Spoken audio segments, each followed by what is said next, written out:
नमस्कार दोस्तों, फिर से स्वागत है आपका आपके ही चैनल आपके ही यूट्यूब परिवार में। देखिए, सबसे पहले आपसे माफ़ी मांगूंगा, बहुत दिन से वीडियो नहीं बना के डाल पा रहा था। तो उसका कोई बड़ा रीज़न नहीं था, थोड़ी सी प्रॉब्लम थी, आंखों में इन्फेक्शन हो गया था, उसकी वजह से वीडियो नहीं दे पाया, इसलिए आपको माफ़ी।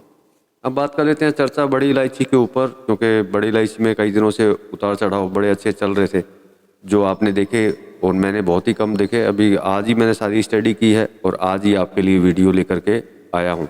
तो दोस्तों, चैनल पर नए आए हैं तो चैनल को सब्सक्राइब कर लीजिएगा, वीडियो पसंद आए तो लाइक कर दीजिएगा, लगता हो वीडियो शेयर कर लाएगा तो शेयर करना बिल्कुल भी मत भूलिएगा।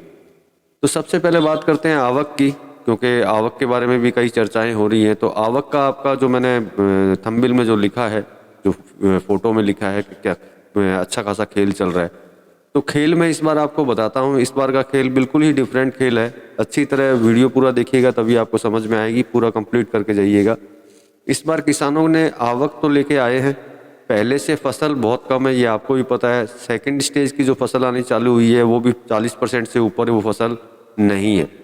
अब वो जो 40% की फसल है उसको हम लोग ना के बराबर समझ सकते हैं। उसका कारण बता देता हूँ आपको कि किसानों ने इस बार हमेशा हम लोग तेजी की तरफ भागते हैं और तेजी को लेकर के चलते हैं। इस बार किसानों ने मिलकर के अपनी तेजी को पकड़ के रखा है। कैसे, ये बता देता हूँ कि कई किसानों ने मिलकर के किसी एक बंदे को रेडी किया और अपना माल वहीं स्टोर करना चालू कर दिया बेचने के बजाय। इसका मतलब आप समझ सकते हैं कि वो तेजी की तरफ देखेंगे, तेज होगा तभी बेचेंगे, नीचे के अंदर वो माल नहीं बेचेंगे। तो हम लोग ये समझ सकते हैं कि जिसको 40% फसल हम लोग बोल रहे हैं वो भी शायद 10% 12% के करीब ही हम लोगों तक पहुंच पाएगी। बाकी माल रहेगा, ऐसा नहीं है कि माल नहीं रहेगा, लेकिन माल तेजी पे ही मार्केट में बिकेगा। जब किसान ही माल नहीं बेचेगा तो मार्केट में तेजी ना आए, ऐसा हो नहीं सकता है। ये मैं हमेशा कई दिनों से, पिछले 2-3 महीने से बोलता हुआ आ रहा हूँ आपको, कंटिन्यू ये होता आ रहा है और हमेशा बोलता आया हूँ कि आगे तेजी रहेगी। इसके यही कारण है क्योंकि इस बार जो इलायची में हो रहा है वो मेरे हिसाब से भविष्य में कभी पहले आगे भी कभी नहीं हुआ और पीछे भी कभी नहीं हुआ, क्योंकि किसान हमेशा माल कंटिन्यू बेचता रहता था। इस बार वो माल नहीं बेच रहा है, उसको स्टोर करने की उसने ठान ली है। और वो तेज़ी की तरफ जब माल आएगा, जो तेज़ी आप देख रहे हैं उससे भी ज़्यादा तेज अगर होगा, तभी वो माल, मतलब जो एक टारगेट किसान ने लिया है, अपने टारगेट से ऊपर ही वो माल बेचेगा। जो पहले के टारगेट मैंने आपको बताए थे 850, 900, 950, तो अब उनका टारगेट इससे भी ऊपर हो चुका है और वो माल बहुत ही कम, मतलब जो 40% फसल की बात कर रहे हैं हम लोग, उस 40 में से 10 से 15% फसल ही नीचे आ पाएगी। बाकी फसल का जो माल है वो किसान होल्ड करके रखेगा और तेज़ी आने पे ही माल बेचेगा। फर्स्ट कारण तो ये हुआ कि आगे तेज़ी आनी निश्चित है। अब सेकंड की बात करते हैं डिमांड की। तो देखिए, डोमेस्टिक की थोड़ी बहुत डिमांड तो ऑलरेडी चालू हो चुकी है। अब इंटरनेशनल के लिए बहुत लोग बोल रहे थे कि डिमांड नहीं है, एक्सपोर्ट नहीं हो रहा, निर्यात नहीं हो रहा। तो देखिए, इसका भी बहुत बड़ा कारण मेरे हाथ लगा है, जो मैं आपके साथ शेयर कर रहा हूँ कि देखिए, जिसने भी एक्सपोर्ट किया, जिसने आयात किया, जो इंपोर्टर है, इंपोर्टरों के पास में इतना माल था कि वो 4-5 महीने चला पाए थोड़ा थोड़ा करके। और वो इस इंतज़ार में थे, इस हल्के में थे, मतलब इंतज़ार में क्या थे कि इलायची जो चल रही है वो ऐसे ही है, हल्के में ले रखा था उन्होंने। वापस ये डाउनफॉल के अंदर नीचे आएगी तभी हम लोग बाइंग करेंगे। इसीलिए पिछले 4-5 महीने से ये लोग, जितने भी इंपोर्टर हैं बड़ी इलायची के, वो माल नहीं खरीद रहे थे। अब मैं सबसे पहले मेरी ही बात करता हूँ।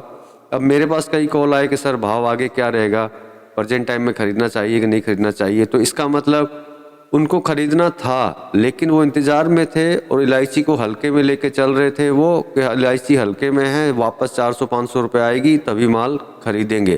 तो मैंने उनको सजेस्ट यही किया कि भाई 1000 से लेकर के 1500 के बीच में ये ऊपर नीचे चलेगी। अब आप अगर ये सोचें कि ये बिल्कुल डाउन के अंदर चली जाए तो नहीं जाएगी, और वो इंपोर्ट करने के लिए रेडी हो गए। इसका मतलब ये है कि 5-6 महीने से माल नहीं लेने का कारण सिर्फ यही था, उनके नज़र में ये था कि इलायची जो है पूरी डाउनफॉल के अंदर जाएगी, उसी के बाद ही माल खरीदेंगे। तो इसका तात्पर्य ये निकलता है कि एक्सपोर्ट जो है भारत से बड़ी इलायची वापस स्टार्ट या तो हो चुकी होगी या होने के कगार पे होगी, क्योंकि अब उन इंपोर्टरों के पास में कोई ऑप्शन नहीं है इंतज़ार करने का। जितना उन्होंने हल्के में लिया उतनी ही तेज़ी इसके अंदर आती गई, जो आपने देखा है, और उसी वजह से वो जो नीचे के भाव थे उसमें माल नहीं ले पाए। अब उनको इसी तेज़ी के अंदर माल लेना ही पड़ेगा, क्योंकि देखिए दुकानदारी सबकी होती है, ऐसा नहीं है कि भारत में दुकानदारी होती है, भारत के बाहर भी वैसी ही दुकानदारी होती है, क्योंकि जब माल नहीं होगा तो उनको किसी भी भाव में लेकर के दुकानदारी तो उनको करनी ही पड़ेगी। सेकंड कारण ये हो गया तेज़ी का कि इंपोर्ट करने वाले इंपोर्ट करेंगे और एक्सपोर्ट करने वाले जब एक्सपोर्ट करेंगे तो निश्चित बात है कहीं ना कहीं कोई ना कोई तेज़ी इसके अंदर बननी है। ये दो सबसे बड़े कारण हैं जो मैंने आपको बताया। एक आवक के बारे में भी कि आवक का क्या खेल है। नो डाउट आवक आ रही है, लेकिन कितनी आ रही है वो मैंने आपको बताया। 40% की तो फसल ही है, उसमें से 10-12% आ रही है। रही इंपोर्टरों की बात, तो अब वो साइलेंट है, अब उनको माल खरीदना ही होगा। अब वो इस इलायची को हल्के में नहीं ले सकते। अब जो भाव है, जैसा भाव है, उसी भाव में उनको खरीदना ही होगा। डोमेस्टिक डिमांड की अगर बात करते हैं तो देखिए अभी वापस चालू हो चुकी है डोमेस्टिक डिमांड। आवक के हिसाब से अब डिमांड ज़्यादा की तरफ जा रही है, क्योंकि आवक है कम, डिमांड अब होगी ज़्यादा। तो ये दो कारण मुझे पता चले जो मैंने आपसे शेयर किए, मैंने आपको बताया कि जिसके वजह से तेज़ी आ सकती है। और भावों के अंदर जो मैंने आज ही देखा है बहुत दिनों से, तो अब भावों में तेज़ी ऑलरेडी वापस आनी चालू हो चुकी है। तो आपको सिलीगुड़ी और गुवाहाटी दोनों के भाव दे देते हैं, क्योंकि दोनों ही जगह तेज़ी के अंदर चल रहे हैं। नेपाल टॉप जेजे की बात करें तो 1055, एक्स्ट्रा बोल्ट की बात करें तो 1080 और दाने की बात करें तो 1325 रुपये। ये सिलीगुड़ी के भाव थे जो मैंने आपको दिए। अब गुवाहाटी की बात करते हैं तो लास्ट भाव शायद मैंने 970 या 965 के करीब का दिया था, लेकिन आज गुवाहाटी का जो भाव है जेजे 1000 रुपये, एक्स्ट्रा बोल्ट 1095 रुपये, दाने की बात करें तो 1350 रुपये। मतलब तेज़ी की तरफ ये वापस जाने चालू हो चुकी है, जो मैंने आपको बोला भी था कि ये आगे तेज़ी इसमें है। इसकी तेज़ी मेरे हिसाब से तो रुकने वाली नहीं है। कोई और कारण हो जाए तो अलग बात है, इसमें तेज़ी नहीं रुकेगी। तो ये वीडियो था बहुत दिनों बाद में आपके लिए।